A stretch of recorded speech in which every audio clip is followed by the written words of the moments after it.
Hello guys, welcome back to Tup Gaming. Today I'm showing you how to get custom thumbnails and how to make them. Now it's a very simple thing that is seen as maybe not as easy, but honestly it is, and I'm going to show you just how easy it is now, especially in Photoshop. So what you want to do is you want to get your background image. Now this could be a screenshot from your video, but in this case I've chosen a 16:9 ratio, 2560 by 1440 resolution, star explosion. I'll put this photo in the description as well, so just save this into whatever you want to call it, a Star Explosion wallpaper. As you see, it's here. And what we want to do is go into Photoshop, click New,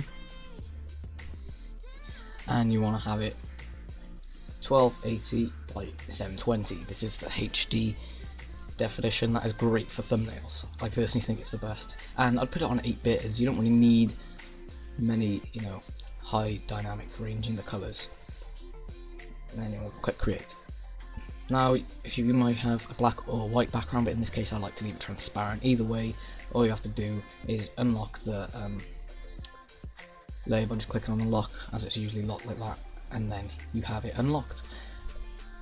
Then you want to go and grab your file, so just go into here, go into my pictures, Star Explosion wallpaper, and it might take a minute to load in depending on how high quality it is, but once you've thrown it in, it will automatically put itself in, and then you want to click enter just to apply the transformation. If you see these white lines on the edge, then you can simply resolve it by clicking on the thing, making sure that transform controls is on, holding shift to keep the aspect ratio, and dragging it out slightly. A good thing about Photoshop is that it lines up to the middle when you get those 4 pink lines crossing over each other. And it will be a smart object, so I usually just right click on it and rasterize it so it becomes a normal layer that you can manipulate. Once you've done that, you want to just go to your text option and drag out to the whole thing. Select your font. In this case I'm going to click let's find some nice one. Cartoonist, this looks nice. So put how to create,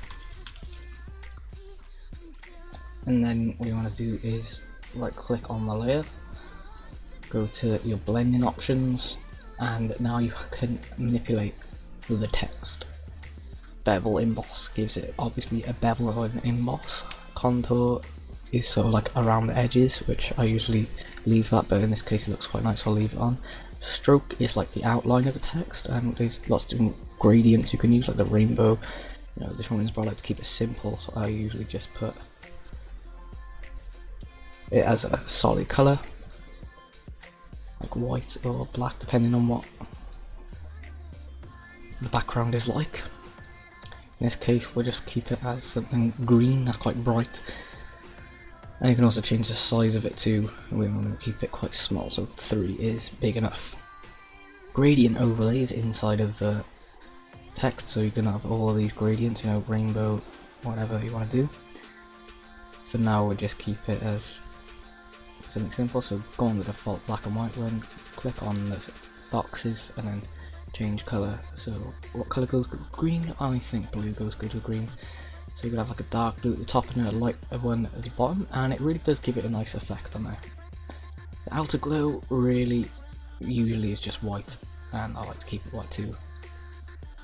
You can't really see it that much now, but if it's in the past here you will see it, and it gives you a little preview here as well. Spread, obviously spreads it, but I like to keep it quite small, they're usually below 10%, and then just click OK. So now once you've got that, stay in blending options and click new style, and then click OK, so you have your actual style. Once you've done that, drag out your text again and do the same thing. If it gets off the box, just drag it out or change the size, but I just want to keep it like this.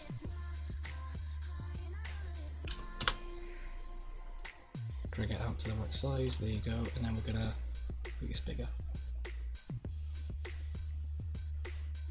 Once you've got that, it's blank. However, as we see the style, you can right click, go to blending options, here you see styles, go into here, and there you go, you have your custom thumbnail. Now to save this, just go to file, export, quick export, as whatever, or you could export as, but we're just going to quick export it for now.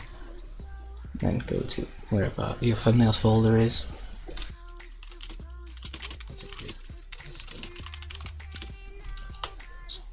There you go. That's how you create custom thumbnails. It's very simple. To put the thumbnail inside your video, you simply want to go onto the video. This is one of my very old videos, and you'll have these 3 default ones YouTube has picked, and it'll usually put it as the middle one, but down here you should have a custom thumbnail option. Because I've already set one, it shows up like this, but you could click here, change image, and then find your image you want to use. Thumbnails, click on it, click on a file, and then there you go. Save the changes. Once the changes have been saved, you're all set to go. And if you can't do that, then go into channel and make sure that custom thumbnails is enabled, but you do have to verify your account by putting in your phone number for this feature to be allowed. Anyway, thanks for watching this video. I'll see you guys in the next one.